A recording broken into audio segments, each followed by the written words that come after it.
Okay, let's see if that worked. Hopefully we're live. Hello, everybody. I'm just gonna wait until I see some sign that people can hear and see me. All right.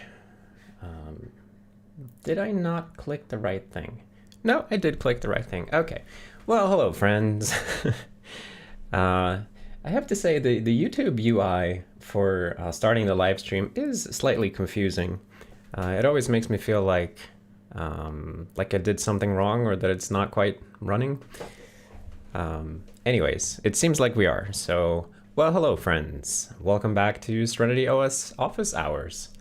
It is Friday. It's 4 p.m. in Sweden, and we are going to do the usual thing.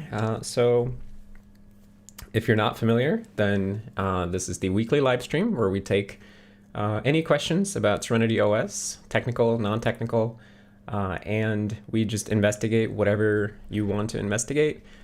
If you have been working on the system during the week, this is a very nice time to come and sync up about stuff that you've been wondering about, stuff like that. So I guess I'll wait for the first questions to come in. Also, I'm getting people saying nice sweater. Thank you very much. I got it from my girlfriend this morning. She surprised me with a gift of sweater, and I was very happy. And it is a very nice sweater. So let's see. So here, dang it, I gotta learn how to read this alphabet at some point. But hi, Andreas. Have you seen Managarm OS? What do you think about their asynchronous I/O? I have seen Managarm OS, but I haven't looked closely at it. It didn't really stick out to me as something, I don't know, particularly interesting to me. And that's not to say there's something wrong with it. It's just that it seemed very low level focused to me, and I'm more interested in big picture system stuff. So I'm sure that they have some very interesting things going on, but like OS development to me is such a large scope of things. So it's just one of those things that I want to look into at some point what they're doing, but I don't have an opinion about it. Let's see. So Lucas asks, how are backtraces generated when, for example, a crash occurs? And how are addresses resolved to files and line numbers? Now, that is a great question. So let's dig into that.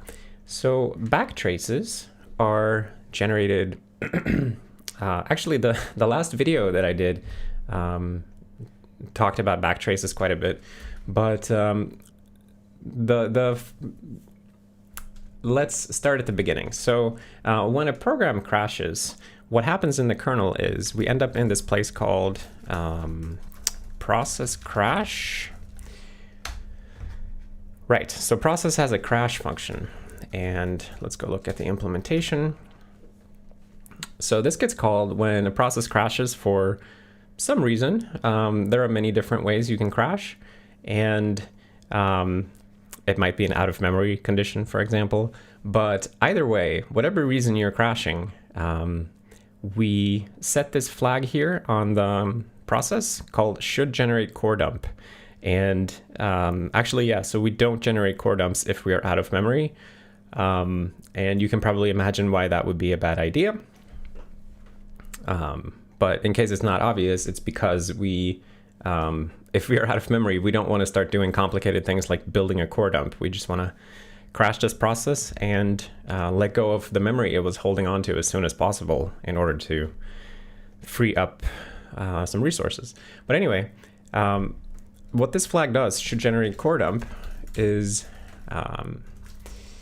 it eventually gets checked when we finalize a process. So after a process dies, it will remain around for a bit until this kernel thread comes around. There's a kernel thread called a finalizer, and the job of that thread is just to destroy the leftovers of dead threads and dead processes. So when the finalizer comes around to this process, then it checks for that flag. So, well, first checks if this is a dumpable process. Not all processes are dumpable, so you will not get a backtrace from security sensitive things like setuid programs, for example, by design.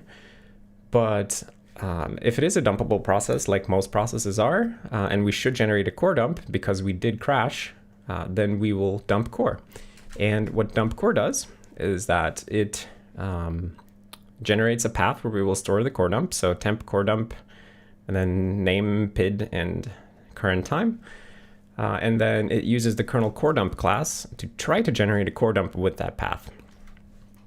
And then if you go in the core dump class, you will find that, where does it go? Try create.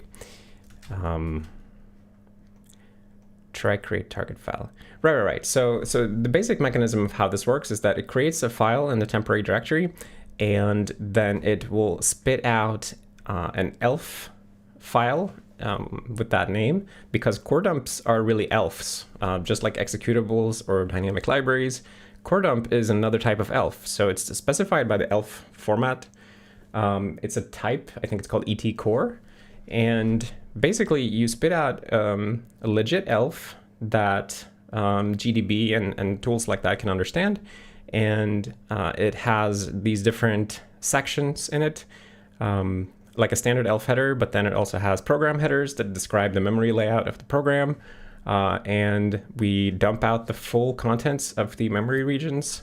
And finally, there's this thing in elf called notes segments, where you can write out like arbitrary information. And I forget in which part, I think in the notes segments, that's where we put all the thread state.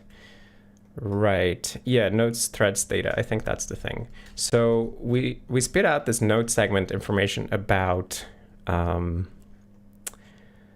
the register state of every thread. And now I'm just thinking, where do we spit out the stack? And in one of these places, we spit out the stack. It should be per thread. Copy kernel. Threads for core dump. Anyways, where are we dumping out the stack? Oh, wait. Right. So we are not dumping out the stack explicitly here. What happens is we dump out all the registers and all of the memory. And then when we load the core dump in user space to produce the backtrace, we then take the stack pointers and the base pointer, and then we use that to look into the memory map of the dumped program. So we're actually like traversing the dumped out memory of this core dump to reproduce the backtrace that way. And that is done in user space by, we have this thing called libcoredump. I think that's the guy who does it. Although it's kind of a convenience wrapper around libelf. But basically you walk backwards from where the stack is pointing, and then you walk up until you hit a null frame pointer. And then that's that's when you know you've hit the, like, whoever called the main function or whatever is the end of your backtrace. And to symbolicate that, we use libelf. So libelf is our sort of elf comprehension library that understands executables and dynamic libraries and stuff. And it has this class called image. So an elf image is a sort of a wrapper you can create on top of any byte sequence that has a valid elf. And it will parse that and then allow you to introspect.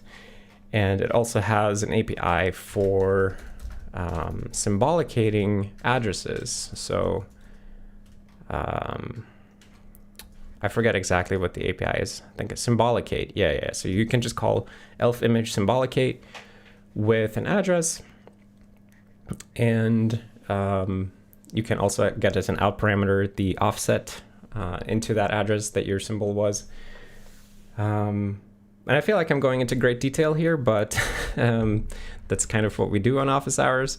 So Symbolicate works by first off, like loading the symbol table from the ELF and then looking for that address that you wanted. I think we do a binary search in the symbol table to find where it is. So Symbolicate, let's look if that's true. If not, define kernel. Oh, are we in kernel? It's just not being kernel.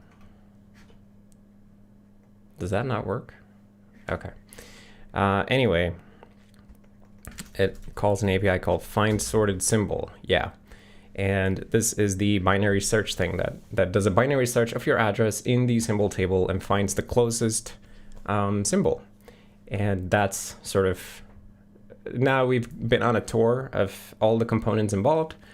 And we can talk in more detail about this, but let's also get to some other questions. I hope that helps. Let's see.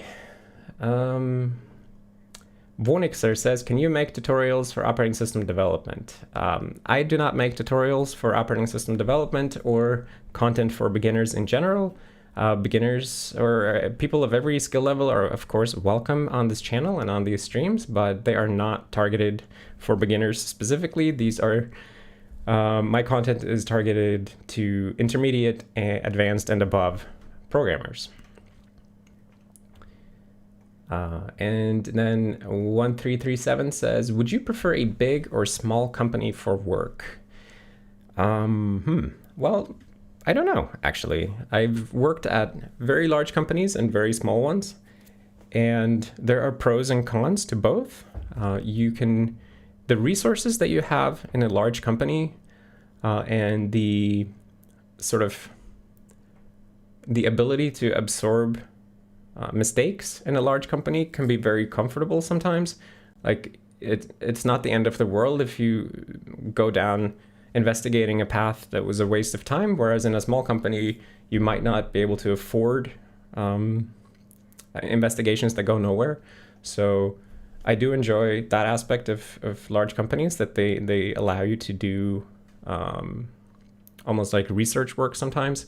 But the agility of small places is really, really nice as well. So I guess ideally, I would like to work at a very small company with the resources of a very large company. Of course, that doesn't really exist, but if I had to choose a place right now, I would probably go to a large company as my next employer if I had to choose today, just because I did a small employer last time and I would like to have a change.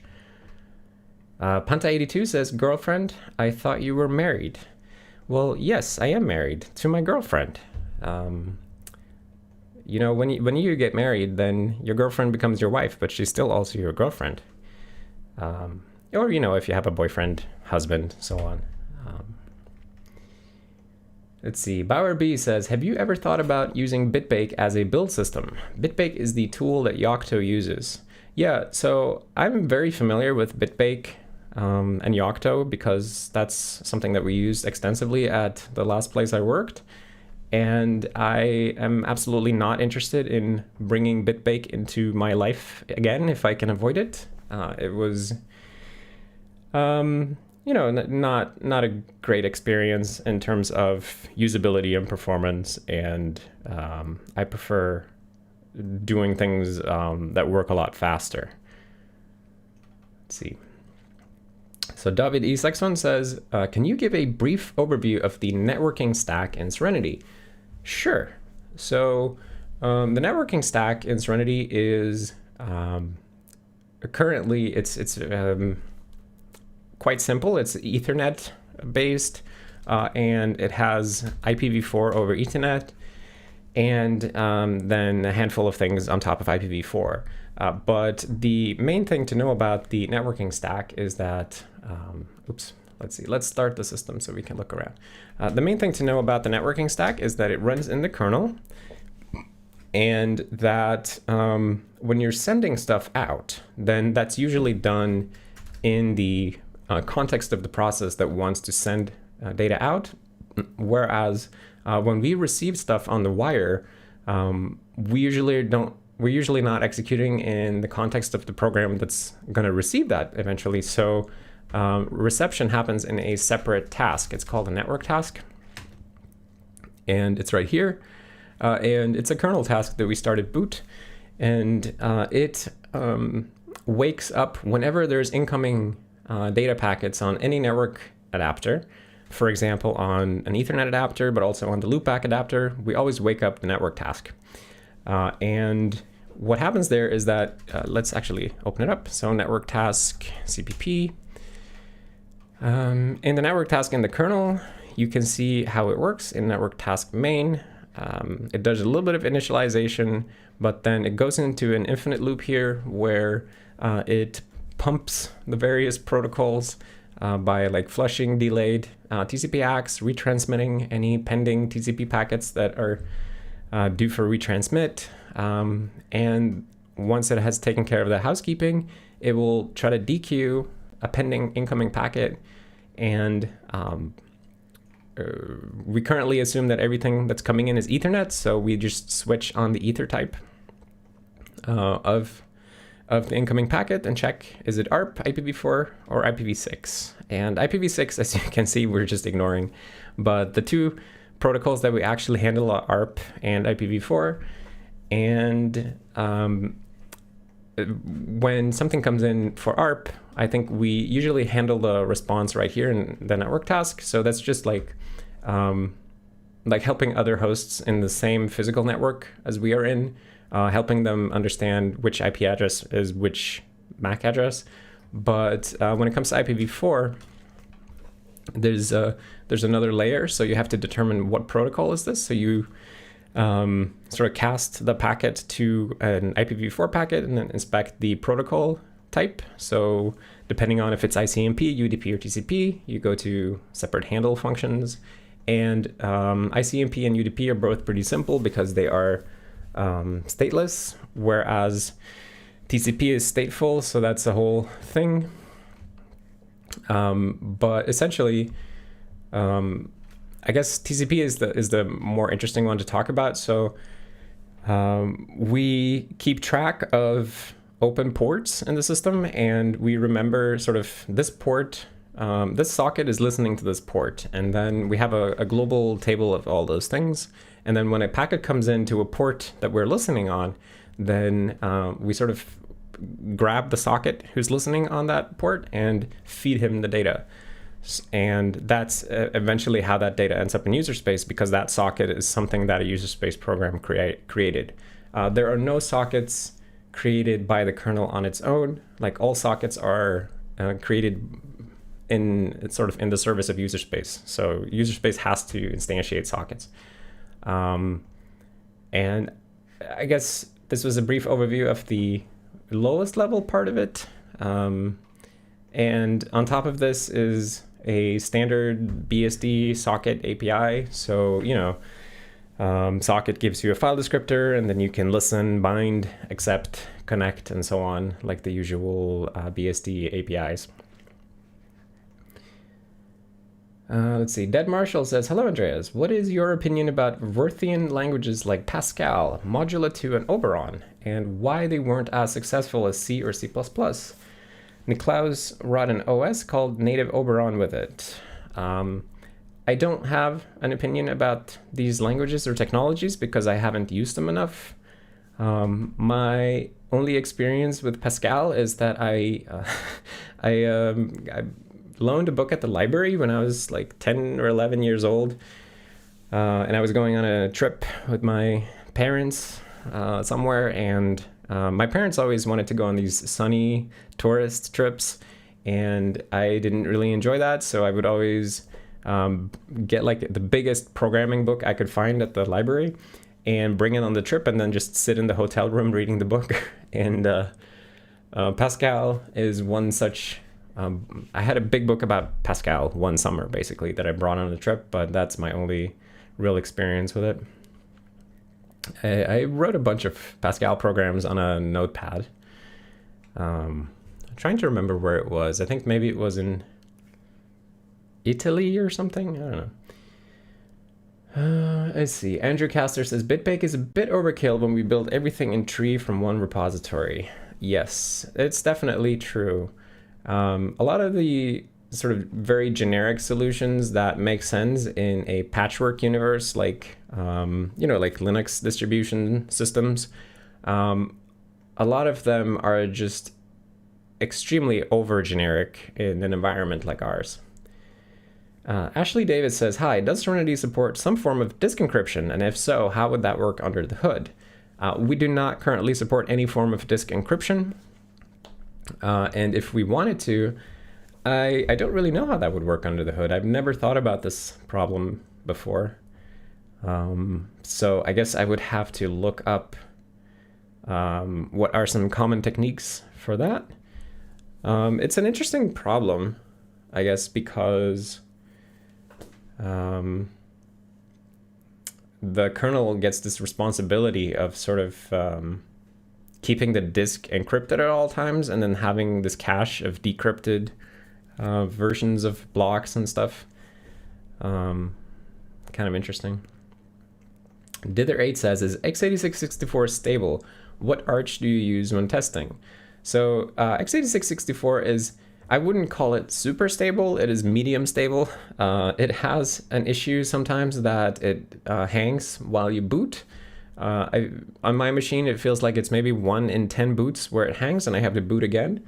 But outside of that, I don't actually see any stability issues, but that is a bit alarming.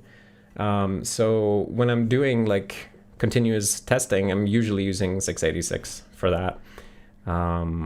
But that's something that we eventually need to investigate what that issue is.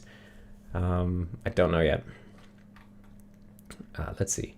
Nuffly says core dump is ELF. It is indeed. Yeah. It's called ET core. Wait, can I get there? ET core. That is the thing you want to look up.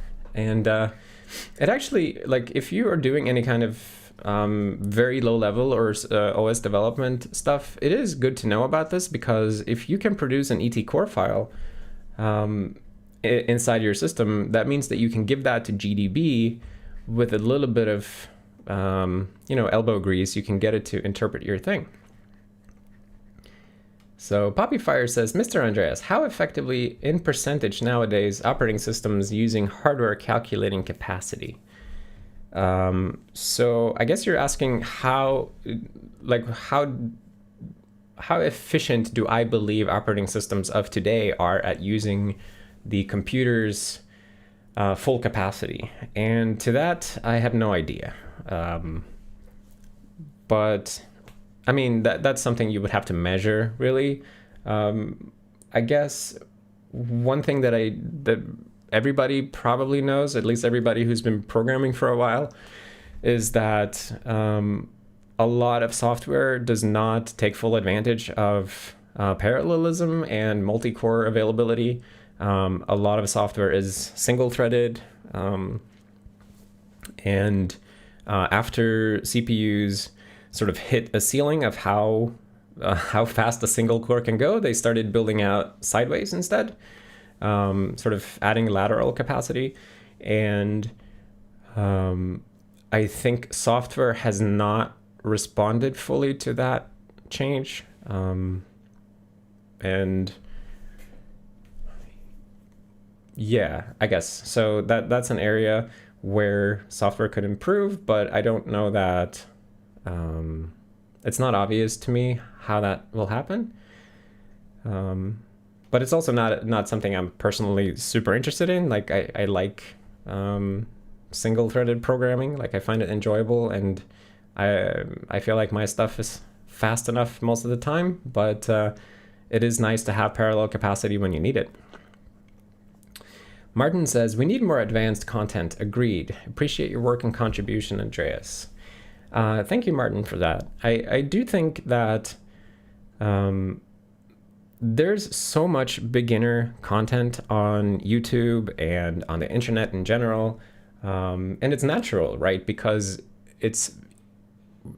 once you get to a certain skill level, you can start making beginner content. So it's just natural that you have more people able to make beginner content. But I feel like since I have a fair amount of experience with this, and I've done some things, and I know some things, it feels better to me to try to share the more advanced things that I know, because there are not as many people who are able to share those. And I really want to make sure that everything I've learned from people in my career and in my work, that it gets shared so that more people can know about it.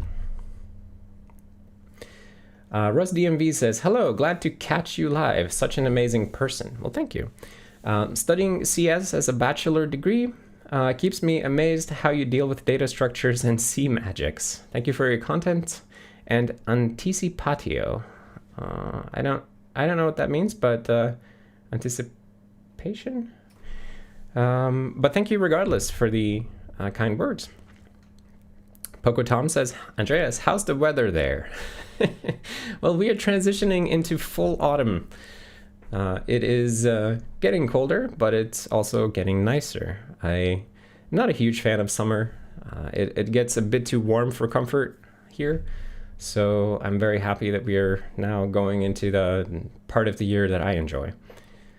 Let's see. Oh, Tim with the super chat.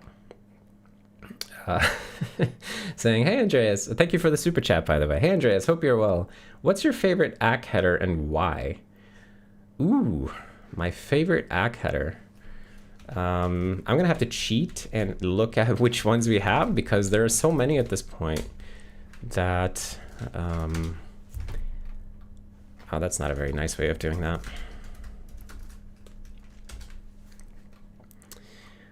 My favorite one. I think probably at the moment, my favorite one is going to be intrusive list. Intrusive list is such a cool data structure. And also, by the way, I wish that other people who work on things would add their copyrights, because I know I wrote a lot of the code here, but it always makes me so happy when I see other people putting their copyright on things that they hack on, so that I don't have to feel alone. Anyway, intrusive list is a fantastic data structure that allows you to create a list of objects without additional storage. So the next and previous pointers of the linked list. So this is a linked list. It's just that the next and previous pointers are part of the objects themselves. That's why it's called intrusive. And this data structure allows you to create lists that can be appended to without incurring the cost of allocation. As long as you have two objects, or as long as you have an object, you can add it to a list without incurring any more allocations. And that is just fantastic in a kernel context where you often don't have a way to propagate errors. So if you run out of memory, for example, in the kernel, you need to be able to propagate that problem out to user space. But if you're in a context like responding to a hardware IRQ or something like that, you can't propagate allocation failure. So allocation failure must not happen.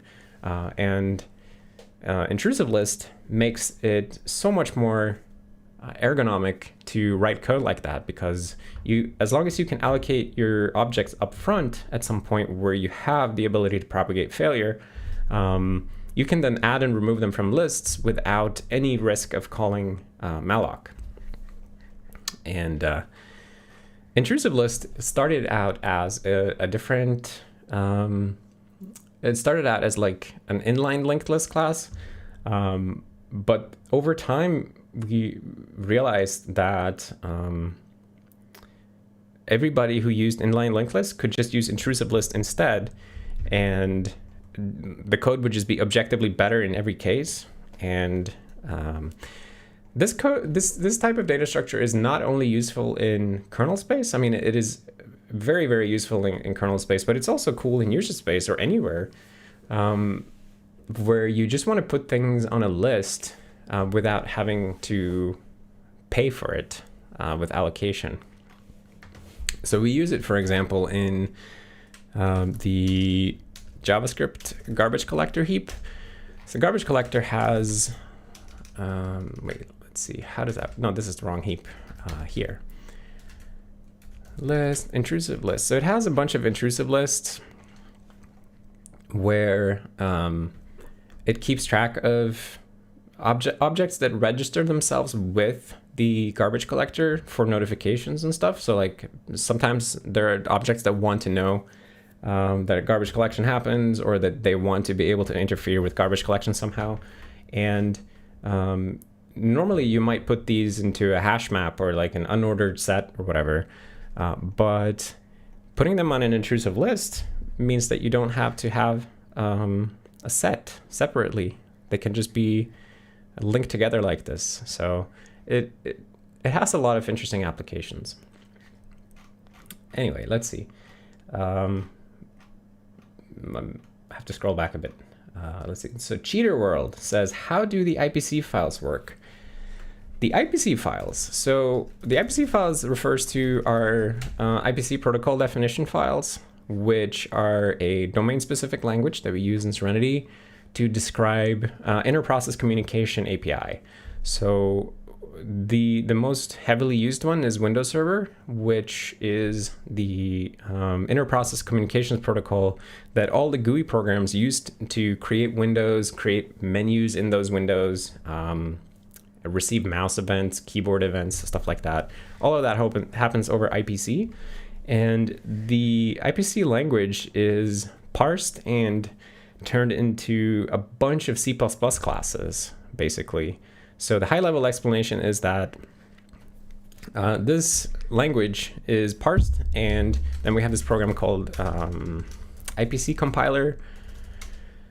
This is the thing that parses them, and it will produce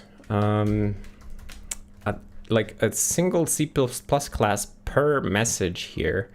And then when you're sending a message, what you're really doing is you're instantiating an object of this message class. So for example, create menu, if we look in the generated code, so Windows Server endpoint, wait, where is that? Let's try to open it up. Create menu, that message becomes this class. So this class here is generated code. All of this is generated by the IPC compiler, and it basically just describes how to serialize and deserialize this particular message. So this message has two inputs and no outputs, making it asynchronous, but there are also messages that have outputs.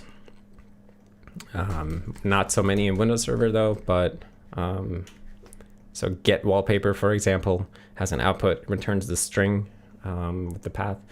But yeah, that's sort of how the files work, that they just turn into C++ classes.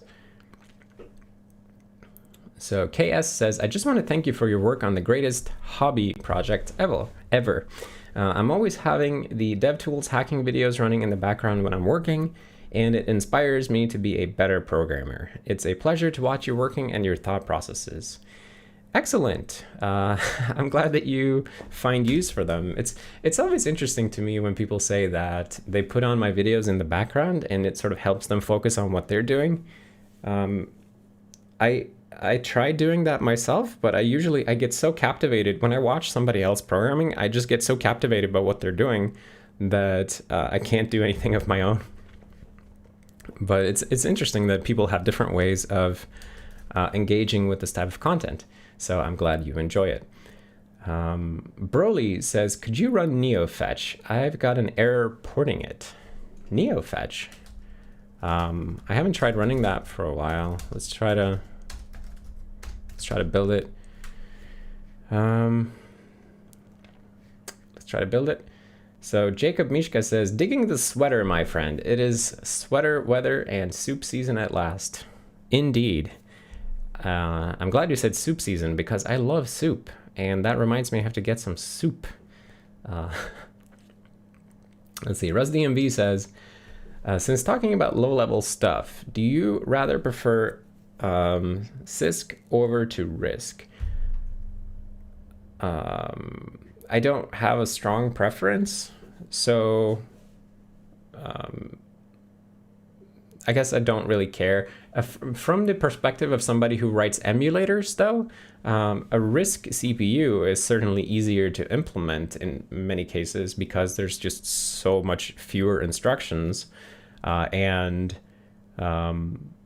I've built x86 emulators, and once you learn how the various memory addressing modes and stuff works, it's not so bad. But I could see how doing a RISC emulator would be easier. Like, I built a Spark emulator a long time ago, and it was certainly easier than x86.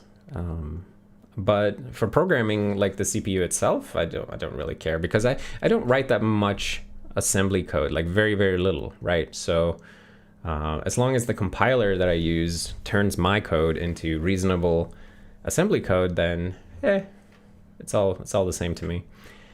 Lee Tom says, how much time in general are you spending on improving the performance versus adding more features? That's something I don't really know. Let's try to run NeoFetch, by the way. I don't know, because I haven't measured it. That sounds like something you could totally measure if you were very diligent about tracking your own time. Let's see, NeoFetch looks like that. There we go. There you go, Broly. So, but what is my hunch about that? I think I usually don't get too focused on performance for the sake of performance, except sometimes I get really into it just for fun. The main reason I do performance work nowadays is because something is like embarrassingly slow or painfully slow. And it's giving the system sort of a bad look, or it makes it prohibitively cumbersome to work on it. There were a bunch of issues, for example, in the web engine that I looked at a while back, where we could improve things significantly, and for the people who are working on the browser stuff and JavaScript stuff, it's nicer for them if things load much, much faster, so that, you know, when someone is in a continuous edit, compile, test cycle, if they can run their test in 1 second instead of 10 seconds, that obviously makes life a lot more enjoyable for them. So I try to focus on things like that, but I guess I don't really have a hunch about that. I got to think about that some more. Let's see. Ole says, how in demand is compiler knowledge today in the job market for a fresher? I have no idea, actually. I imagine that if you're going to work on a compiler or compiler-related technology, then it's very much in demand. But if you're just going to get like a random programming job, then compiler knowledge is not specifically sought after, I would think. But I don't know. Mati says, do you plan to create a package manager for Serenity? I don't have a plan about anything. Dither8 said, when is the gaming channel getting spun up? I don't know, man. I was this week I was playing Dark Souls at night, and I had to like reflect on that a little bit, because I actually thought about like, what would it be like if I would stream this, for example, and I was a little bit too salty. I think I wouldn't want to stream myself being so salty about dying, because it's not a good look. But I made it through eventually. Anyway, Poppyfire says, Mr. Andres, what do you think about visual programming like Bolt and this perspective in future? I have absolutely no idea what visual programming or Bolt is, so I don't have thoughts about that. Mehdi says, does Serenity support the GPU? It does not support any hardware acceleration of 2D or 3D. And I don't know yet how it would interface with the kernel. Vignesh says, what is the most interesting piece of code technically that you have seen? I don't know.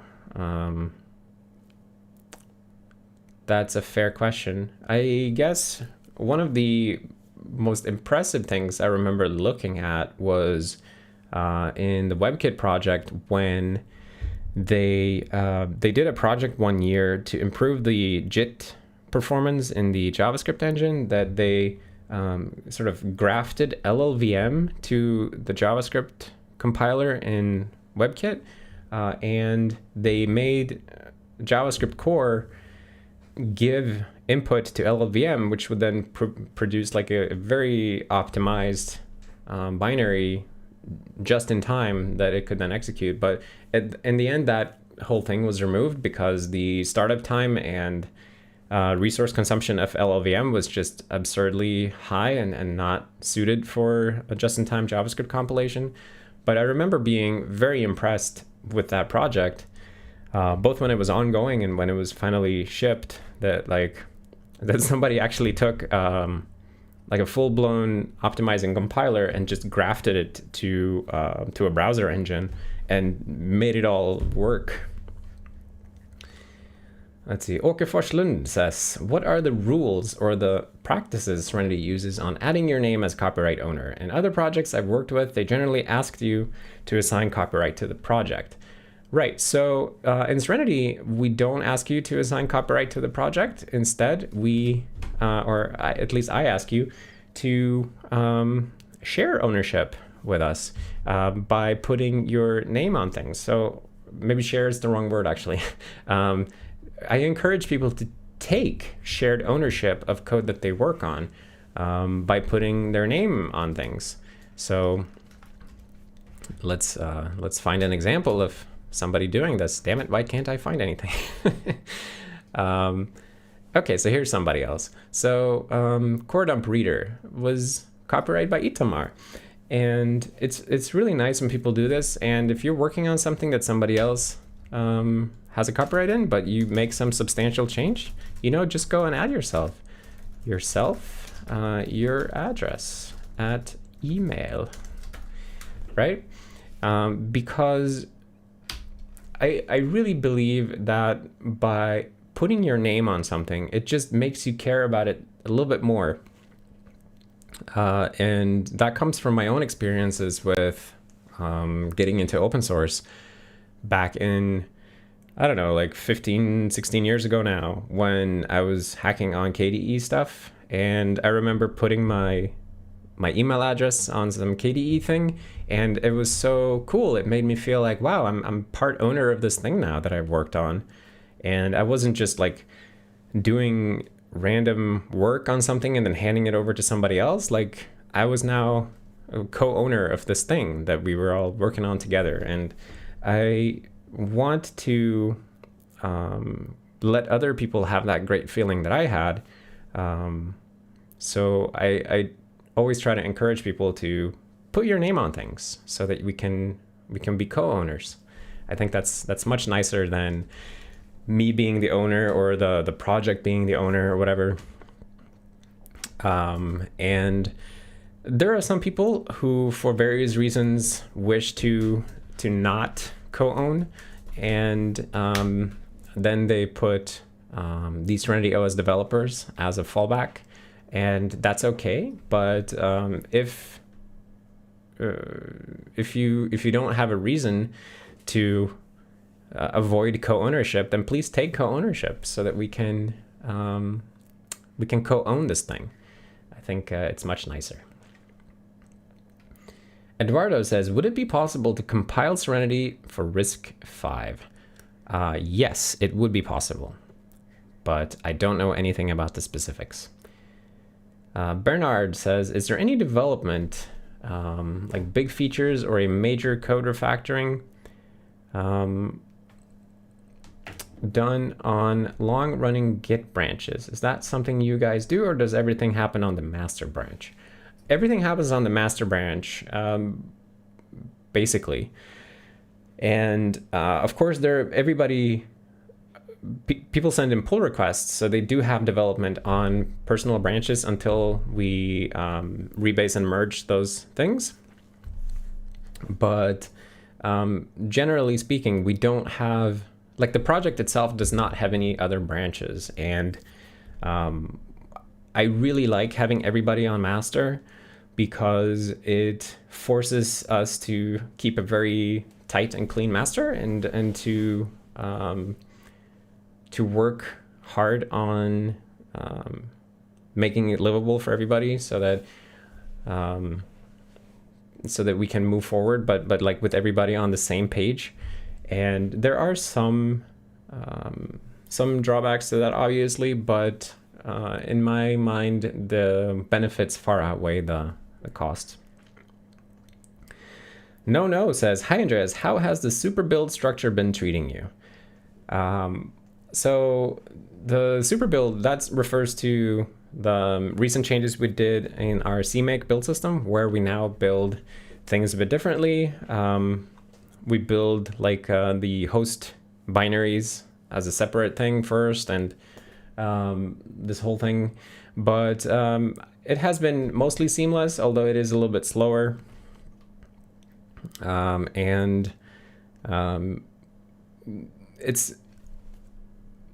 are some gotchas with it, and it was it's good. It's good. It has been good. But it is unfortunate that we have to do multiple CMake invocations. That may be something that we could avoid. I don't know. I haven't looked closely at it. I haven't looked super closely at this in general, so I can't give that great commentary. Vivid Active IT says, is there a USB stack implemented in SerenityOS? Well, there is beginnings of USB stack, but it's not very mature. It is ongoing. Andrew Castor says, what made you decide to give a demo at Handmade Seattle? Any hints as to what you're going to show off? So the thing that made me decide was that Abner, who is the host of Handmade Seattle, asked me if I wanted to do it, and he pitched it to me, and it seemed like a very reasonable idea. Like it sounded like the kind of crowd that would be interested in what we're doing, and I think the handmade community, while not a perfect one-to-one match for everything I feel and believe about software, is a pretty good overlap. So I'm happy to demo it in their space. And what we're going to show off is up in the air. So, we have until November to make cool stuff. And I would certainly encourage people to make cool stuff before then. Eduardo says, how much RAM is needed at least to run SerenityOS? So I would say you can get away with half a gig, but I recently bumped up the emulator default settings to 1 gig because I kept hitting out of memory issues where something would crash and there was still enough memory, but then the crash reporter mechanism would use up the remaining memory, and it was just frustrating. So I increased the RAM limit for that. But I think, like, if you have 1 gig, which everybody has 1 gig, it will run SerenityOS. Let's see. Emil says, respect from the high-level business programming of Clojure. Lisp on the JVM. Super fun to watch your videos, and best of luck to you. Thank you, Emil. And respect to the high-level business programming from whatever business I'm in, too. Let's see. Average Lisp Enjoyer says, what is your opinion on C-style C++? Do you think there are any reasons to write it if you are well acquainted with C++? I don't really know what that means. I mean, I understand what it means, sort of, but C++ is so large and complex that you could come up with 100 different meanings or 100 different interpretations of C-style C++, right? But to me, it just sounds like what usually happens. So what usually happens is that the people who use C++, who have used it for a long time, they like some features and are skeptical of others. So they end up using the features they like and they sort of ban the others. And C-style C++ would just be another variant of that. Maybe a more reduced variant, I don't know. But I don't think there's any reason to write literally C in C++. I mean, C++ offers so much over C, so many ways to improve your generated code at very little or no cost to you, that if you have the ability to use C++, then using C is just unnecessary. Let's see. Oh, Samuel says, with a super chat. Thank you, Samuel Dominguez Lorenzo. Asking thoughts on programming challenges like those in HackerRank, etc. Representative of real-world software engineering or just easy to check math problems? So, I haven't done these type of things. I mean, I've tried it out like 10 years ago or something, but it seems very overhyped to me. The idea that you need to get really good at this in order to get a job, that's a very prevalent meme in the industry. People tell you that, oh, just grind lead code or whatever for a few weeks and then you can go do interviews.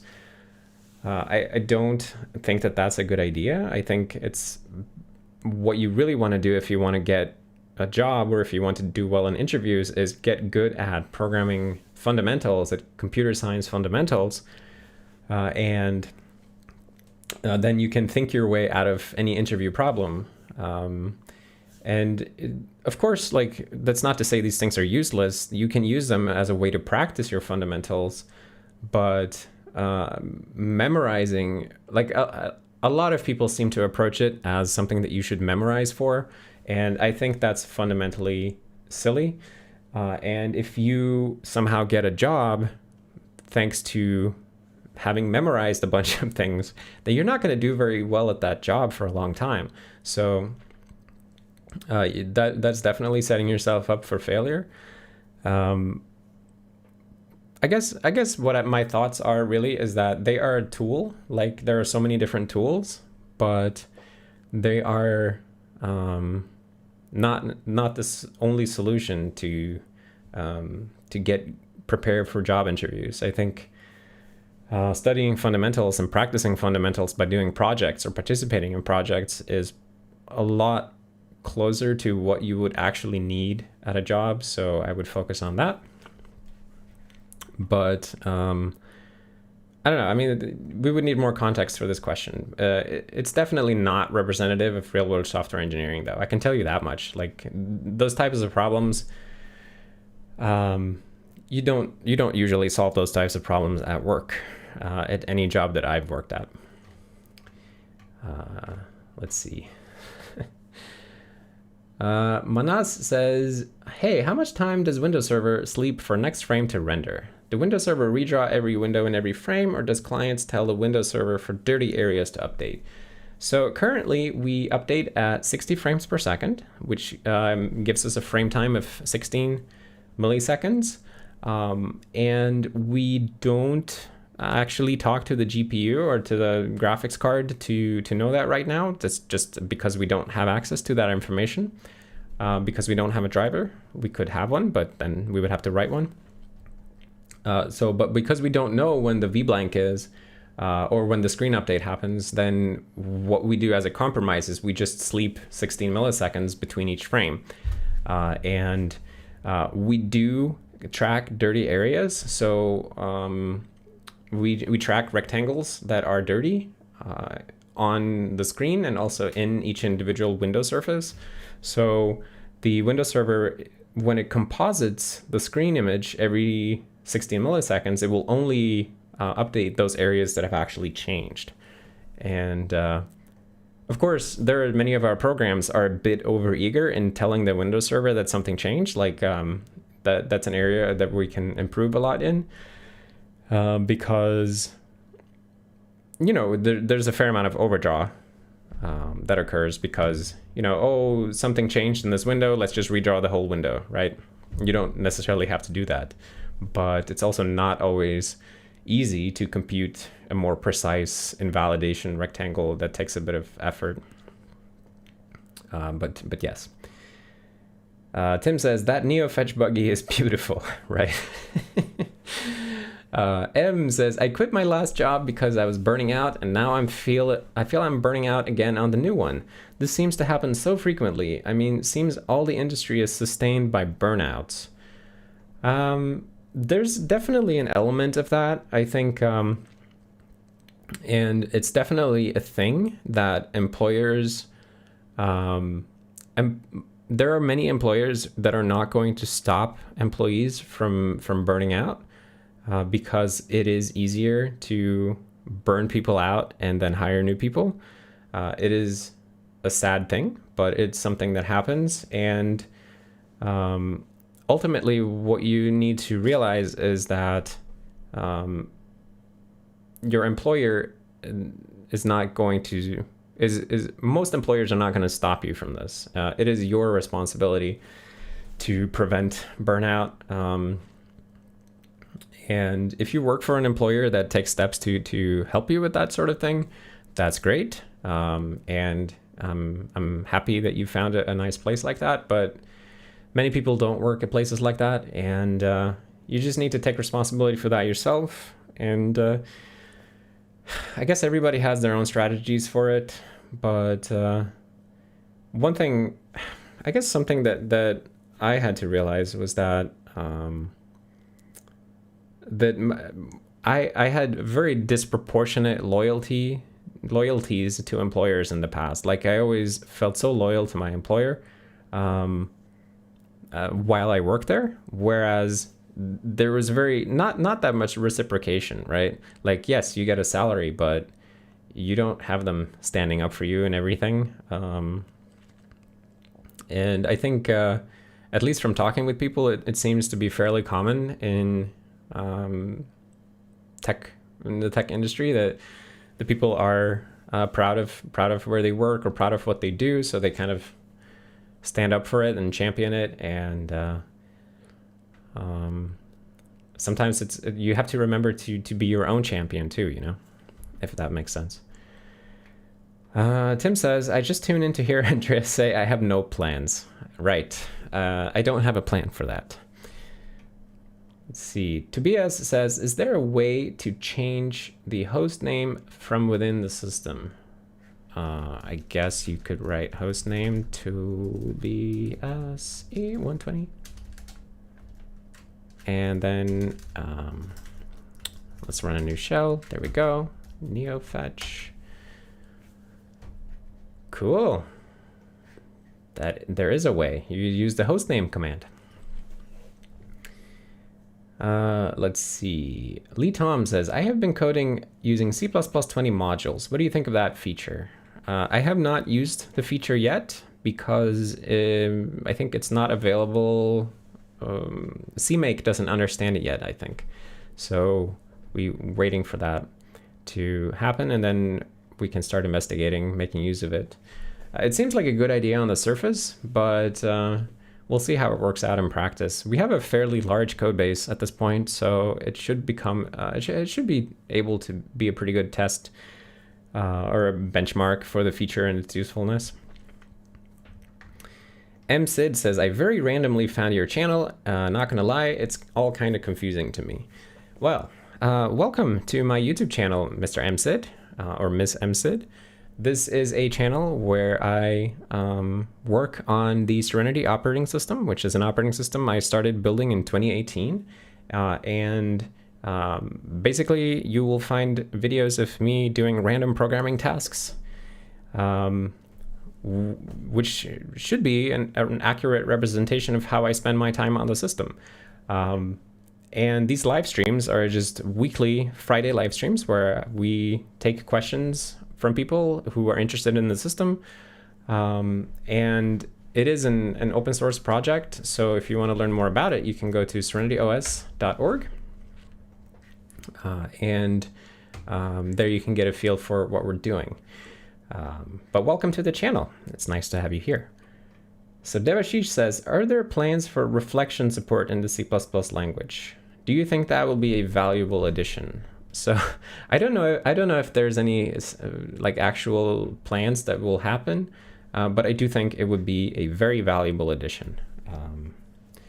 But I don't know what the state of that is. Like I feel like every couple of years there's someone who says like, oh, we're gonna get reflection now, but then we don't. Poppyfire says, Mr. Andreas, what is your most favorite video games? My favorite video game this year has definitely been Hollow Knight. I've been playing a lot of it, and it was very, very enjoyable. And the end game is very, very, very difficult, which I enjoy. And right now I started playing Dark Souls, which I also really enjoy. Even though it makes me a little bit tilted and a little bit salty when I fail. I know it's my own fault, so it makes me want to improve. So I guess I like those types of games, and Hollow Knight is my favorite one right now, or this year. Dither8 says, hi Andreas, you've gotten me interested in atomic Git commits. A lot of Git users have massive commits. Any tips? My tip is make smaller commits and win them over by showing them your awesome small commits, and they will be jealous of how nice and tidy everything looks. I think most people start their version control journey or whatever by making huge commits, you know, like, oh, I worked on this for 3 days, I better import it into version control, right? And then you make a commit with some 3-word message or whatever. But and you know, many people are content with that, and they don't evolve past that point. But I do think that that is in large part due to lack of exposure to better practices.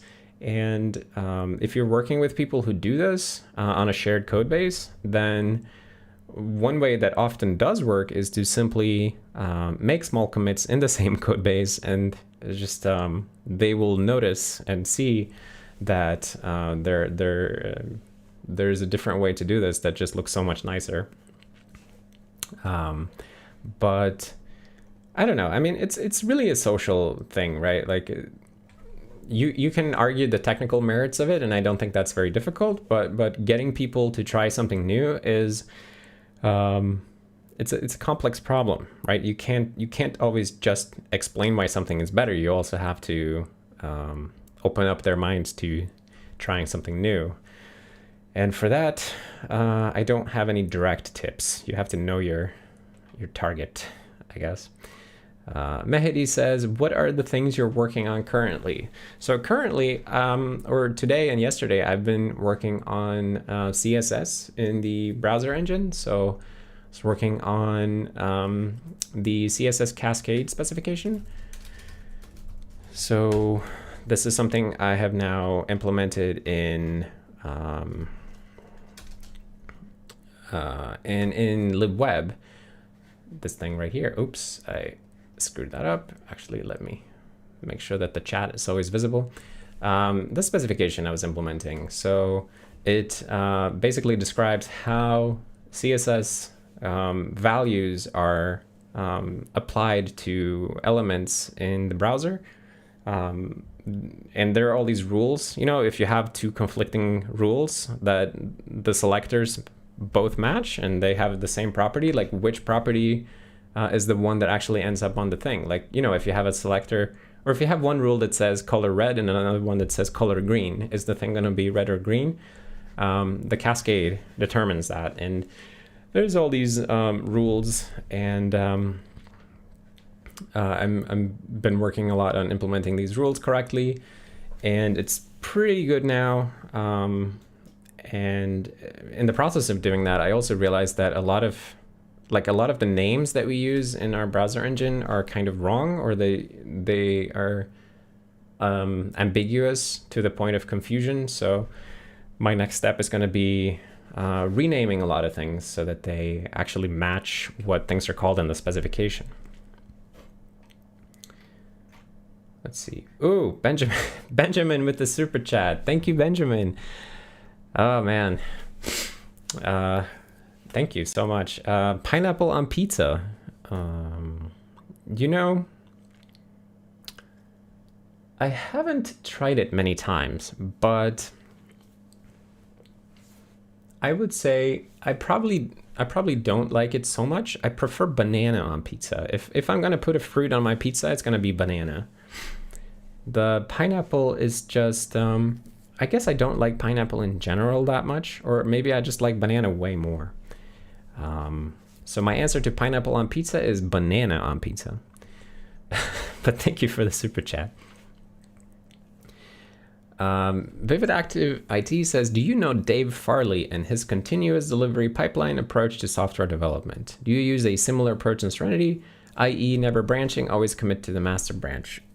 I don't know Dave Farley or what this approach is, but this does describe what we do. Yes, we do not branch. We always push to master. I'm a big fan of that because it keeps everybody focused and it keeps the master branch sharp and clean and reasonably well working. Let's see. Eduardo says the UX concept you follow is from the time where there were no touchscreens. Will it stay that way? Yes. Might you consider to include touch UX concept in the future? No. This is not a touch interface that I'm building. I'm building a mouse and keyboard interface. That's just it. Like, that's what we're doing. And I like having a touch interface on my phone, but on my computer, I want to have a mouse and keyboard interface. And I think the invasion of touch UX concepts has made every system, it seems to have made every system that it invaded slightly worse in the process. So I don't wish to repeat that mistake.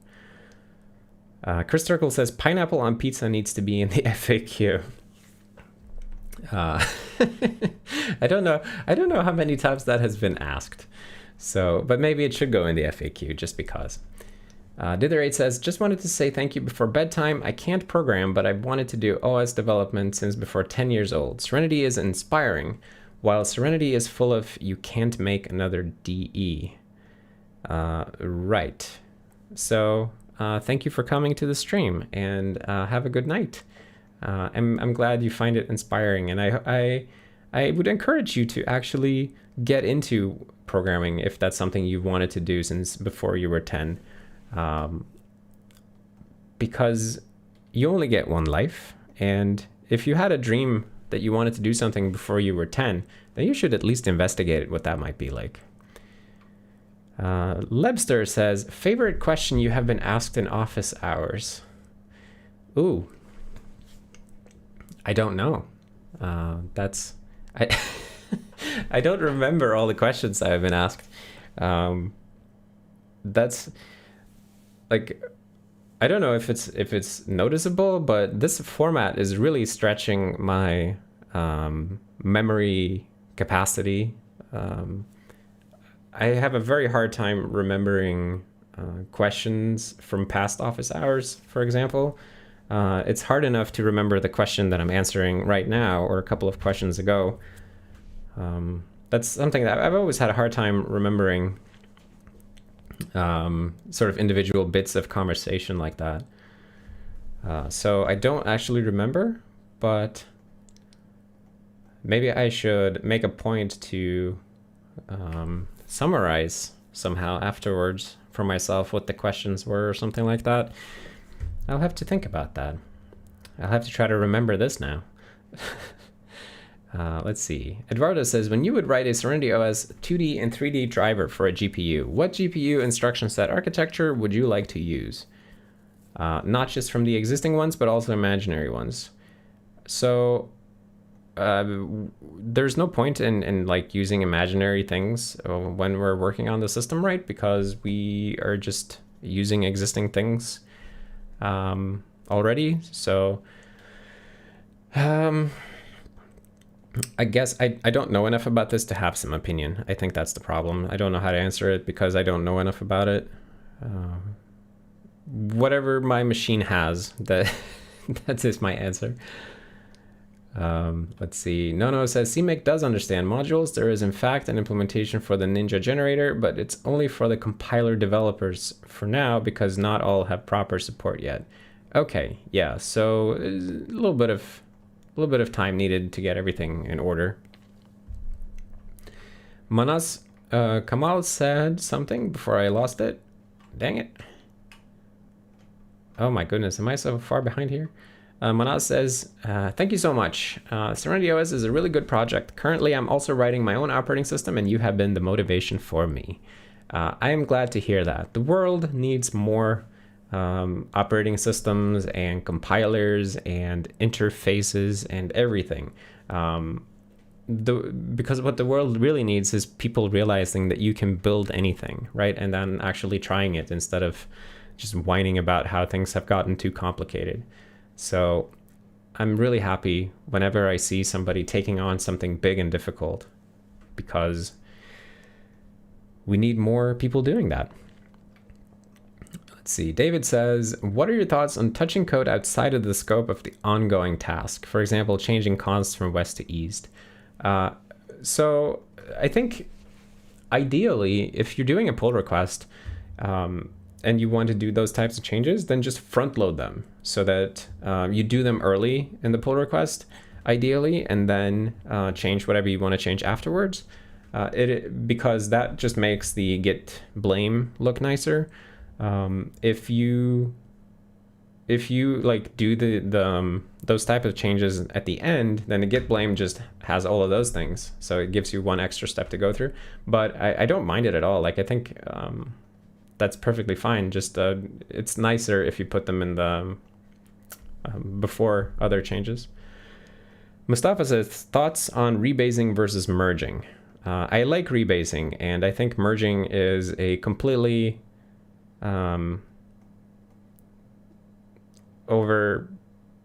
what's the word? It's a very like over powerful feature that like 99% of projects don't need. But it's sort of front and center in Git because Linus needed it for his workflow with Linux. But the vast majority of projects can rebase instead and have a much better experience. I guess those are my thoughts on that. Merging just almost always makes a mess in the end, and it makes history look really bad compared to rebasing. What's the feature you most want in Pixel Paint that we don't already have? Oh, interesting. Text. The ability to add a text layer that remains text so that you can edit the text and then it gets rasterized. But you can always like edit the text and it updates the rasterization. That would be super cool. And I'm saying that because I think that would be awesome, and you sound a little bit like you want to work on something, so I'm at the same time, I don't know. I think I'm saying that because it's something that sounds like it would be awesome, but I don't particularly feel like doing it myself right now. And maybe if I say it, you'll do it. So we'll see. Sarfraz says, does uninstalling an app on Serenity uninstall all the related files?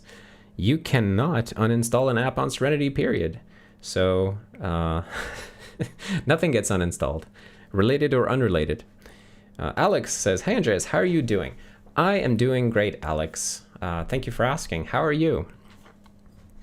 And I know you can't respond right away, but I appreciate that you ask. I am a little bit tired today, I have to admit, because I was playing a little too much Dark Souls last night, which was it was one of those things where I was frustrated and I should have gone to bed, but then I stayed up a little bit too long and kept trying anyway. But outside of that, everything is great. Alex Gravener says, do you have a way of measuring how many inter-process interrupts the kernel sends in symmetric multiprocessing mode and what their performance impact looks like? We do not have a way to track that at the moment. That could be interesting, but it's not a metric that we currently track. It shouldn't be too difficult to add counters for it. And you could probably, at least you could do a naive measurement using the timestamp counter to just RDTSC at the start and end of, or like when you send the IPI and then you RDTSC. Let's see. I don't actually know if you're in a multi-core system, like the timestamp counters on the different CPUs, are they actually in sync? I would assume that they're not. So maybe that has to be actually timed with an external time source like the HPET or something. But it's an area where we don't currently have anything, and it might be cool to have something. Z Sadro says, if I'm gonna put a fruit in my pizza, that would be tomato. Ooh, is tomato a fruit? Maybe it is. I never thought about that. It is a good fruit. Nico says, I haven't eaten 10,000 pizzas with pineapple, so I'm not qualified to have an opinion on this. See, this guy gets me. That is exactly how I feel. NSG 650 says, are you happy with how the development of SerenityOS is going? Yes, absolutely. I think it's going beautifully, and I'm so proud of the work that everybody's doing, and not just how the system is developing, but also how the people are developing. That I'm in a very, very an extraordinary position where I get to see people every day who come to this project and just improve their skills by getting down and dirty with like really hardcore systems programming, and it's something that just makes me incredibly happy to witness. So I'm super happy with the development of the project and of the community. Let's see. Alex says, I have a question regarding Linux as daily driver. And he quickly realized that the Linux desktop experience is still bad. Blah, blah, blah. What is my experience with that? So that's a little bit outside of the scope of what we're talking about on this channel, but I will say that I use Linux as a daily driver and it works fine for what I do. I don't spend any time fixing things. Zero. But I've also been using Linux and Unix systems for a very long time, so I don't really create problems for myself so much anymore. In the beginning, that was very different.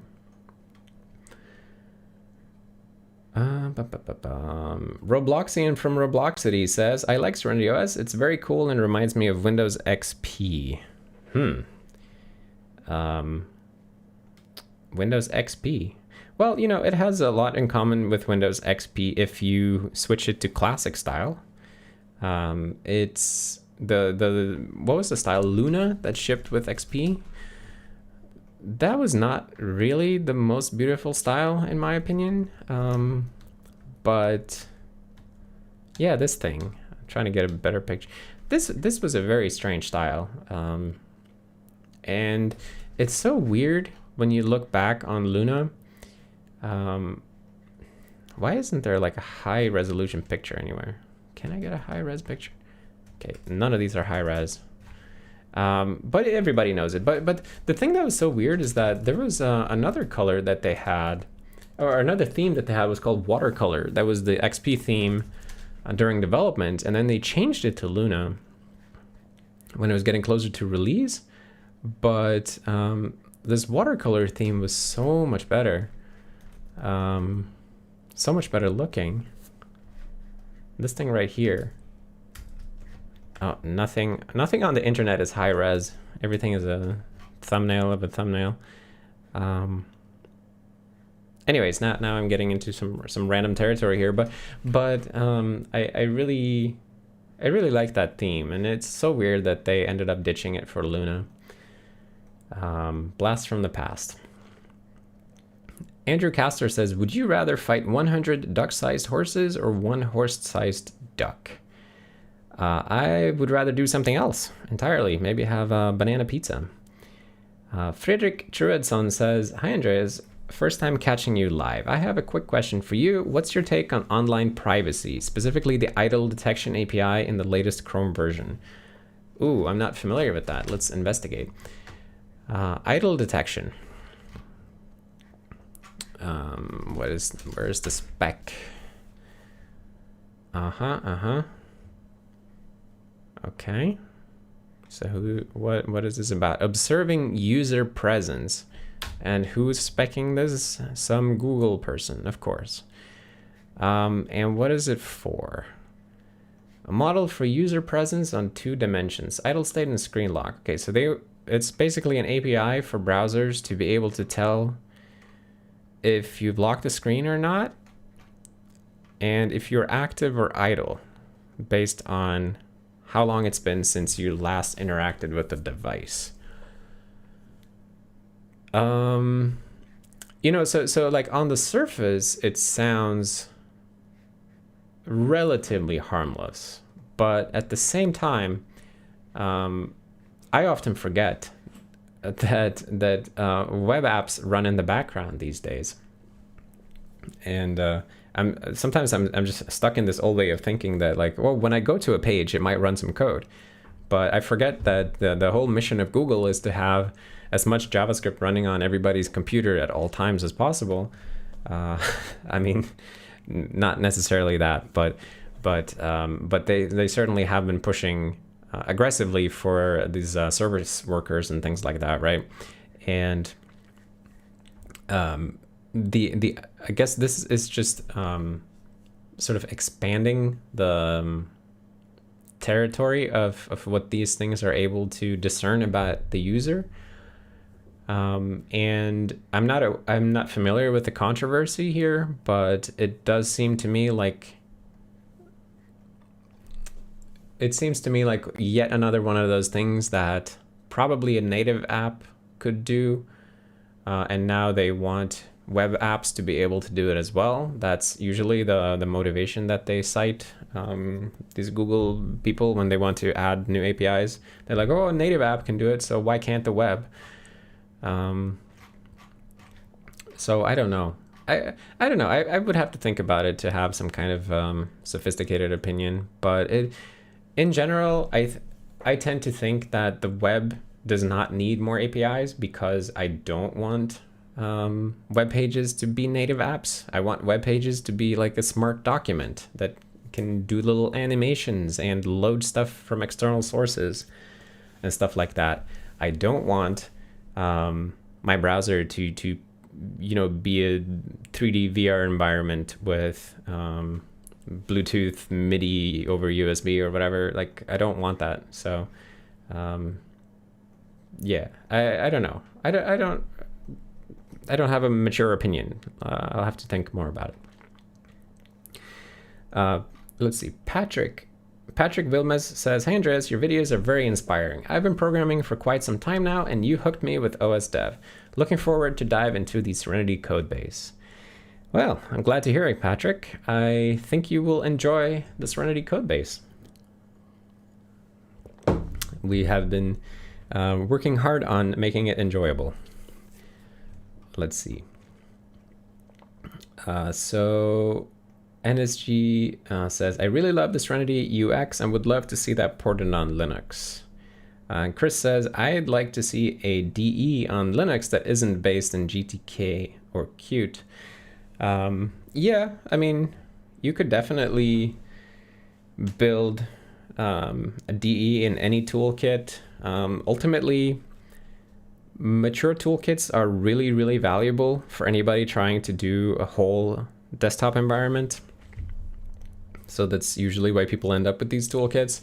It's one of those 80-20 things, right? Where you can do 80% of a graphics toolkit reasonably fast, but then the last 20% of polish and sophistication, it takes a long time to do. We're certainly noticing that in Serenity, where we got our UI toolkit to a pretty good place fairly quickly, but there's so much polish to do, and we're doing it continuously now.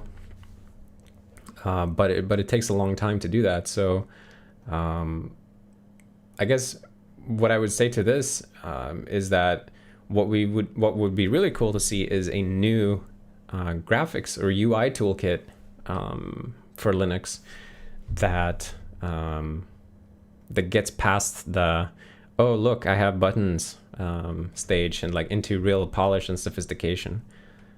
See, You Wish says, finally catching this live. Much love from Georgia, and much love to Georgia from Sweden.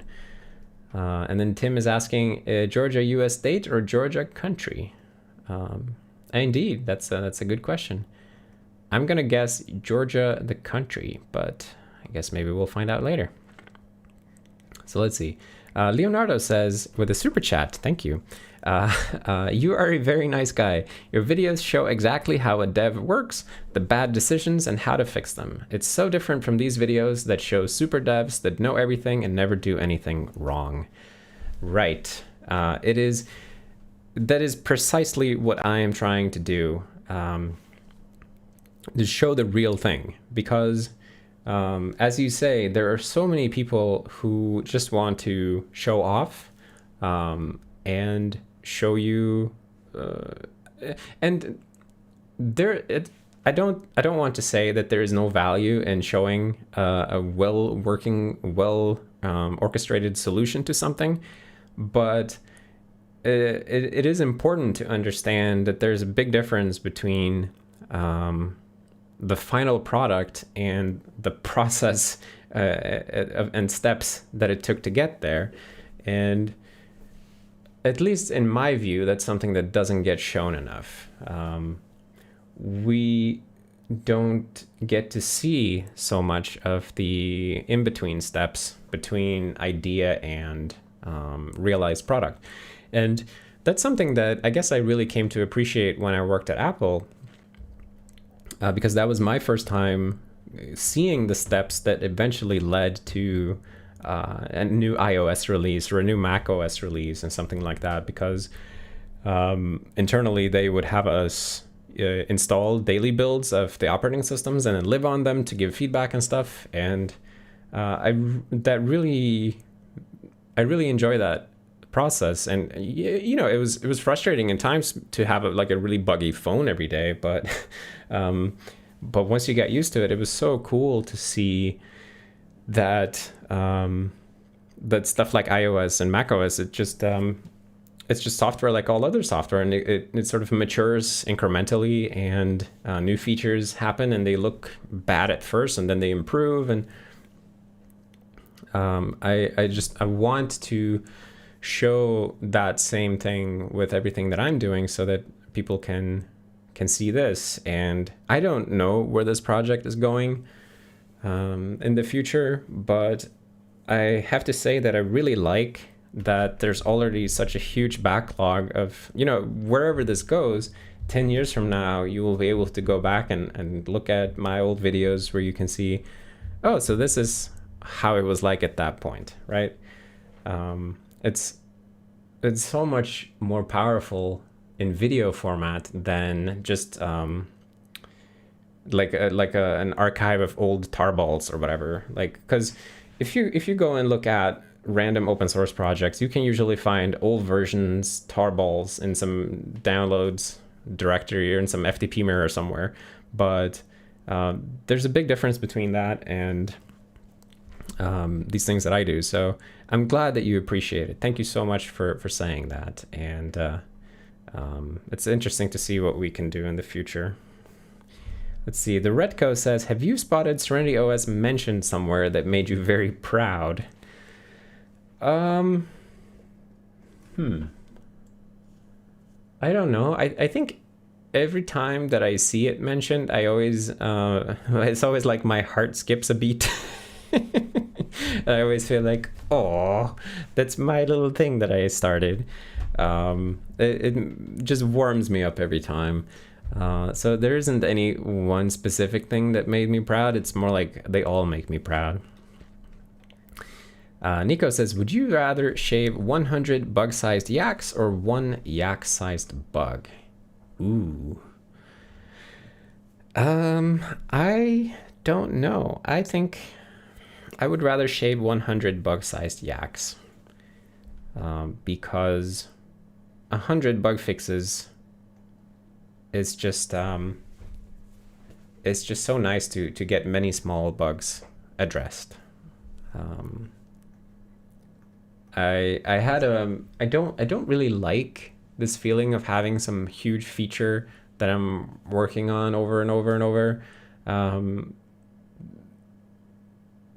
when compared to many small things. But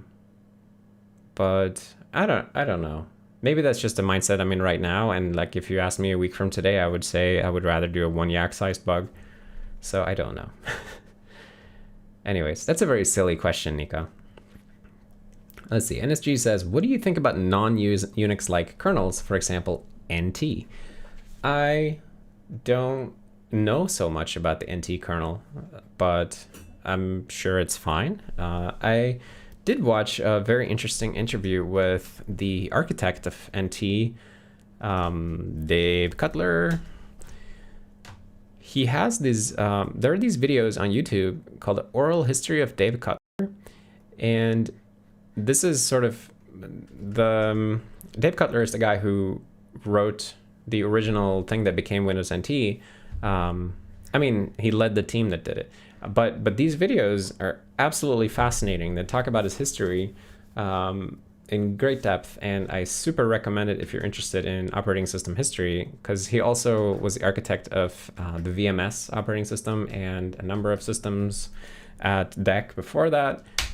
And it's a two-part series, and I listened to this while commuting to work in the last year, and it was super awesome. Just I can't recommend it enough. Let's see. Tristan says, looking fancy today, King. Morning, everyone. Thank you, Tristan. I really appreciate that. And I'm sure my wife slash girlfriend will also appreciate when I tell her that everybody's complimenting the sweater that she got me. Landkeeper says, do you type using all 10 fingers? Do I? Yeah, I think so. I never thought about it, but I do use, I think I do end up using all of my fingers. No says, keyboard layout question mark. Do you think there is one that would help you type better and faster? Would you make the switch if you knew it would be objectively better? I don't know. I don't feel held back by my typing speed, so I don't really care, I guess. Yeah, it's the same thing with like all these fancy keyboards and stuff. I'm sure that they're nice, but I don't feel like that's much of a bottleneck. My brain is my main bottleneck. So if you have some tips to make my brain objectively better, I would be interested in a different brain layout. Green Coder says, I was wondering if you use some kind of time management or project management software to be on top of things.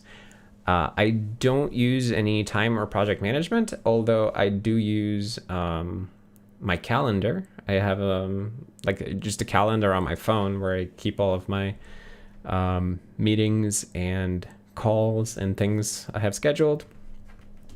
For example, let's see what it says that I'm doing right now. Oh, look, I'm live streaming. So I do have a calendar, but nothing sophisticated outside of that. Nick says, is there / will there be a package manager for SerenityOS? I don't have a plan. I would refer you to the FAQ from the pinned comment and also from the bottom left of the screen, where you can read both about our lack of plans and about package management. Let's see, Nono says, what about vertical mouses? They are supposedly better for your wrist, and as a programmer, we are quite dependent on our wrists working right. So I've heard the same thing, but I don't have any problem with my wrist or with my mouse, so I don't feel any need to change anything because I feel great and my body feels good and everything works fine. If that changes, I'm obviously open to like trying different things, but I guess the common setup is common because it works for most people, and I guess I'm just average in that sense. Sasha Huck says, thank you for offering the participation and your thought process. I saw some nice approaches to problems and development I wouldn't have taken but started considering. Have a nice weekend. Well, thank you. I'm glad you say that. And yeah, like I think I make a fair number of mistakes when I program on this YouTube channel, and in the beginning it was a bit difficult to publish videos knowing that I had made stupid mistakes, but I kept doing it anyway because I thought that it would just be nice to show that anyway. And it still stings me a little bit when I make a video and then I make some dumb mistake in the video and then I realize it before I upload, but then I have to upload anyway, and then I know that there's going to be like 10 comments saying, hey, you missed this thing or whatever. And I just have to sit there and take it. But it's all good, and it kind of motivates me to try to like think more actively about my any mistakes while I'm programming. It motivates me to try to avoid that scenario. Let's see. Nico says that he would be interested in techniques for getting on top of things. Yeah. I think that would be very good, Nico, if you would get on top of things. Because there are a number of things that that we need to get on top of. For example, I hear that Clang format is supposed to support west-const, east-const rewriting in the next version that they're putting out, because this famous change to Clang format has been merged, as I understand. I don't know how to navigate this thing. Where do you see if it's merged? It's usually right before the patch. Okay, I should have started from the top.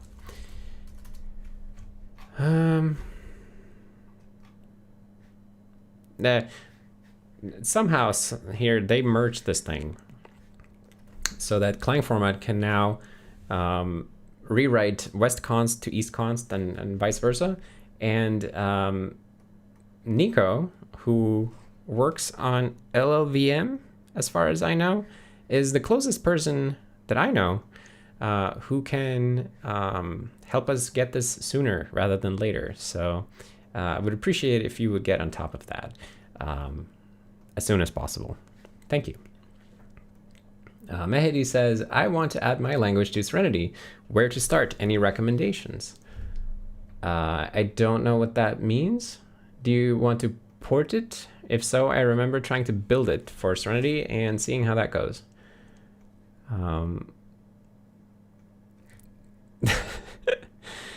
Okay. Yes. Whatever, Nico. So NSG650 says, were you into kernel development before you started working on SerenityOS? I was not. I had no real experience or interest in it in particular. I had a bunch of emulator experience, but that was it. Carlos says, I use a vertical mouse. The transition was very weird and took about a week. My wrist feels much better now. So I take it your wrist felt bad before, right? Or at least I would assume, since you decided to make a transition. Mustafa says, do you recommend making development videos on YouTube? I've been considering making some for a path tracing engine. There's some for the basics, but none that really go into the advanced stuff. Yes, I wholeheartedly recommend to make development videos on YouTube. It's one of the greatest things that I ever started doing, not just for my ability to share what I'm doing and to build an audience and a community around this project, but it has also helped me develop so much as a programmer, because when you force yourself into a situation where you have to narrate what you're doing and narrate your thought process, if your thought process was muddy or confused before, when you get into the habit of constantly verbalizing it, at least in my case, it sort of straightens out the thought process and makes it much more coherent and clear and structured. And it has been absolutely wonderful. And even if I'm not recording nowadays, I'm still having a much clearer thought process while I'm working on things. So I totally recommend making development videos, even if you wouldn't publish them because you don't like them or whatever. Even just recording yourself and watching it back for yourself is something I recommend to people, just because it has been so helpful to me. Nono says, if I recall correctly, you exercise quite a bit, so maybe your wrists aren't really at danger. That is accurate, yes. I do exercise quite a bit. Devashish says, if I guessed that you are using iPhone, would I be wrong? No, I have a mint green iPhone. You are not wrong. The Oisan Network says, I have started making longer function and variable names from watching you. I think I might have converted more people into doing the same thing at work. Right. Great. I think the idea that short variable names and short function names somehow save time is a very strange idea. But many people hold on to it for dear life. And one of the, it's funny how often people say that they see these long identifiers in Serenity and they're not used to it, but they end up liking it. It's funny to me how often that happens, because I'm so used to these from the projects I worked on my whole professional life, basically, that I kind of take them for granted. But I like to introduce more people to this. The fact that you have like really wide screens these days, and you can fit pretty long names, right? You can even fit entire function bodies in line sometimes. Like, look at this thing. By the way, speaking of names, this is such a bad name. What on earth is an unreliable end of file? We need to figure out a better name for that thing.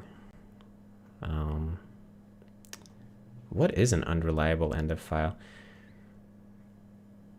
Yeah, I think whenever you look at, I mean, now we're just going into a random thing here, but whenever you look at a name of something and it's not obvious what it means or even what it might mean, that's probably not a good name. So yes, we'll be returning to that at some point. Let's see. Austin says, where did you get this background? It's sick. I made it myself. There was oh, how did I do this? There's an online dither tool or something like that. Dither it, I think maybe this one, or no, dither me this. It was some tool like this, like an online dither tool. And then I just put the Serenity logo into it. And then you can use these tools to like limit the color depth and use different dithering algorithms and stuff. And I experimented with it until I found something that I liked. See, Zhao says that's the rubber duck method. Yeah, right. So the rubber duck method is basically when you the idea being that you have like a little rubber duck on your desk and you explain what you're doing to them while you're doing it, and that's really good if you actually do it. And I think people are aware of the method. Like it's kind of a meme, so people know about it, but very few people actually do it.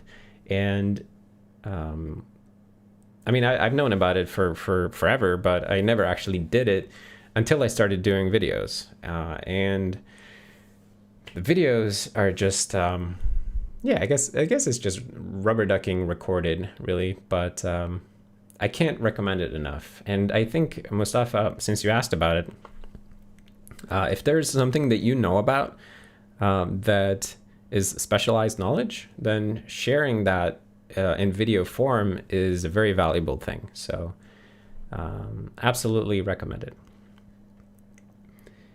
Mustafa says, I think it's the transition from when you're starting out and solving the problems with as little code as possible seems so cool. You never really think about maintainability and readability then. Yeah, that's true. That's something that seems so attractive and so valuable when you're a beginner. The idea that like, oh, you can solve this programming problem in just 10 characters or whatever, and it's a little bit fetishized by these competitions around that, code golfing or whatever it's called. And that's not to say that there's anything wrong with that, but it's also not. It's just not a good practice in any kind of environment where you have to do things together with other people. Expressive code is almost always better than clever code in any kind of cooperative environment. But there are exceptions, obviously. Let's see. Oh, Tobias says, my last message didn't show up on your side. Am I censored or stupid? You are neither censored or stupid. I think your message was just dropped. So I don't know why, but this message showed up. Maybe you put a link in it. Sometimes it will silently drop things with suspicious links. And it might also drop if you put some particularly unpleasant language in it or something like that. I'm sure that YouTube would probably filter your message because, you know. But outside of that, I don't think anything would be filtered. Let's see, Green Coder says, I feel like when it comes to development, Andreas uses Agile method. He does not have a complete plan when starting, talks about steps when he wants to complete, and figures things out along the way. Yes, that's exactly what we're doing. Zhao says, nowadays I actually do it constantly, not just for coding. Okay, so you're like rubber ducking your entire life. That sounds like it might be a bit difficult to be around you if you do that.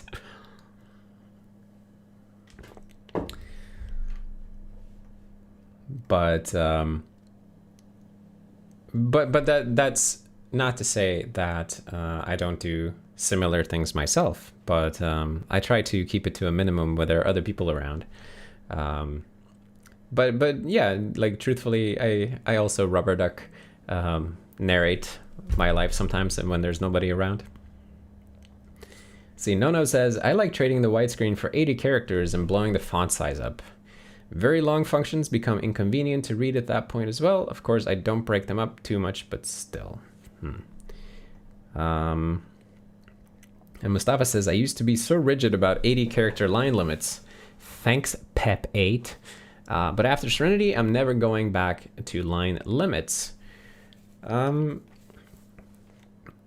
Well, yeah, I used to think that 80 character lines was somehow important in the past. Maybe it's a phase. Although, since some people end up sticking to it forever, it's probably not a phase, but it was a phase for me.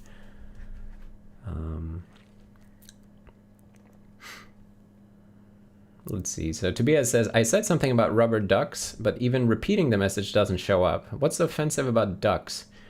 There's also no indicator that it didn't get sent. Maybe your device autocorrected ducks into something else. I don't know.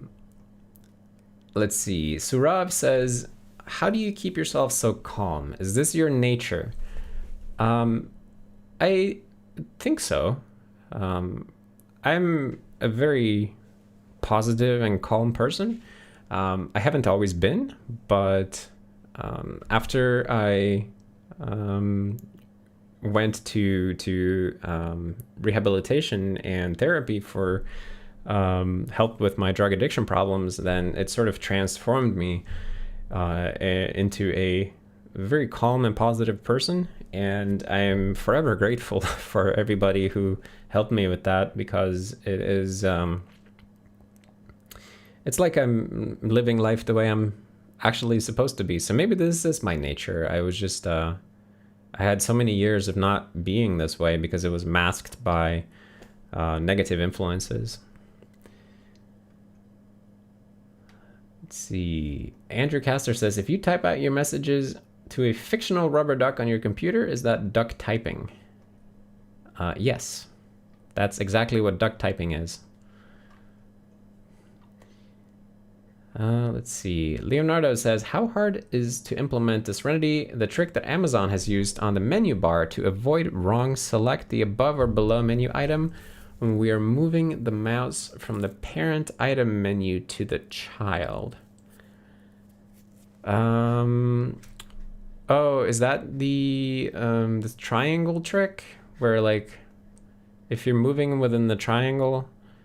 So wait, how does that work? So if I'm at demos and I want to go to fire, then I should be able to like go like in a line like that diagonally. I think that kind of does work, although it's not perfect. Maybe there should be more of we should have more delay there, or like we should allow more slop. Because as I recall, somebody implemented that logic, but it seems like maybe it's a bit too tight, the timing window. Or maybe you mean something else. Let's see. Alex K says, do open source applications in general have the potential to become as feature rich and polished as commercial and professional software? Are there apps that are especially hard to match in an OSS project? Potential? Yes. Is it feasible? Unlikely. Because the hard fact is that there are certain types of like quality assurance work that and certain types of feature work and certain types of bug fixing that is unlikely to interest people who are not being paid. So I do think for software made entirely by volunteers, I do feel that there's sort of a soft cap on quality where commercial software will always have this advantage that they can actually like tell people to go and polish this thing, go and make it better, right? But at the same time, like if an open source project is strong enough and good enough, then eventually maybe a company takes interest and makes it part of their offering or something, and then they have an incentive to improve it. But I don't know. It's a difficult thing, and it's something that's always been a problem in open source. The OISA network says OBS is a great example, I feel. So OBS is a great piece of software, but it is absolutely unpolished, right? And I haven't actually looked at the Streamlabs version of it, but as I understand, Streamlabs makes sort of a variant of OBS where they add their own stuff and polish it up a bit. And that's pretty cool. Anyways, let's see. Let me not lose track here. Goku says, guess what? I made my first Hello World kernel today. Congratulations. Let's see what happens next. Nono says, whoa, that slop handling in the menu is nice. Yes, it is nice. I agree. Okay, Leonardo says that is exactly what we talked about. Yeah. Great. Surab says, when you're not working on Serenity, what do you do? I mean, gaming, movie, or chill with friends? I'm usually working on programming most of the time. It is, I am simple like that. It is my main interest, so I do mostly that. Although lately I have been playing video games a bit at night, just to sort of get into the habit of having something separate, like a hobby, because when I started doing this full time, then after a while I realized that I no longer had a hobby because my hobby had become my full-time thing. So now I had to sort of make space for a hobby, so I had to play games. And I also like to train, but you can only train so much. So I only train like 1.5 hours every other day at the moment. Let's see. Leonardo says, how has it been implemented? The menu slop thing. I don't know exactly where that is anymore. Let's see. I feel like we have a triangle class for this, although I'm not sure if that's how we do it. Are we using a triangle for that window frame? No. It would have to be somewhere in Windows Server where we get a menu mouse event, handle menu mouse event, and then it would be a mouse move, hover with any window open. It's somewhere in here. I would have to refamiliarize myself with this code because I haven't looked at it for so long. But it's some small trick somewhere in the. If you want to look at it, it's probably either in. It's somewhere in Windows Server. Mouse move event. Here it is. Yes. Menu, handle mouse move event. Safe hover triangle. That's the guy right here. So the safe hover triangle, as long as you're within the safe hover triangle, then we don't update the hovered item. And the safe hovered triangle is computed.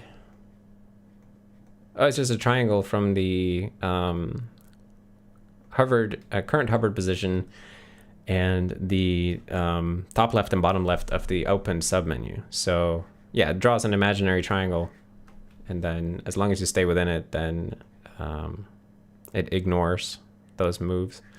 That's pretty cool.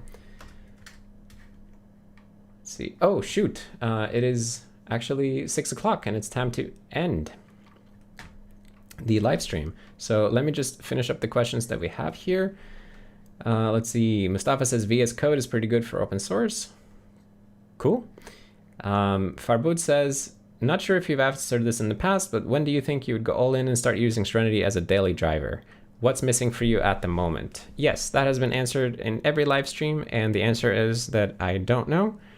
When it feels more comfortable than using Linux, then I will switch. At the moment, Linux is more comfortable, so I stay on that, but I'm not in a hurry. I'm gonna work on it until it's good enough so that it feels like an improvement to switch over. Let's see, Goku says, which Linux distro do you use? I use Ubuntu Mate. Let's see. Alex Vitkov says, Blender is super polished software. It stands up to 3D Studio Max, but there's people being paid to work on it full time. Right, that's exactly the thing. Like when you get people working full time on something, then you usually see it improve dramatically. I've certainly been able to put a ton of polish effort into Serenity since going full time, and like I continue to do that. So that's been really awesome. But obviously we're still in early development in many ways. So a lot of non-polished work to do as well. Zhao says, how would you feel if someone else started Patreon to develop Serenity? I would be really happy if somebody did that. There's already on GitHub, there's already Linus, who has GitHub sponsors. And I certainly encourage people to sponsor Linus if they want to see more people getting paid to do Serenity work. And I'm a sponsor of Linus myself. You can see me right here. It's just, I would be super happy because I don't think that this is in any way a zero-sum game. And I encourage everybody to find ways to put more time into the things that they love and the things they care about. So I totally encourage people to sponsor Linus if you're interested. And check that out. And let's see.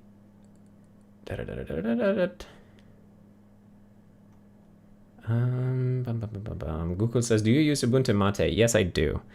Glenford says, have you thought of investigating other windowing systems such as the Wayland protocol? No, I haven't thought of that. We want to build our own windowing protocol.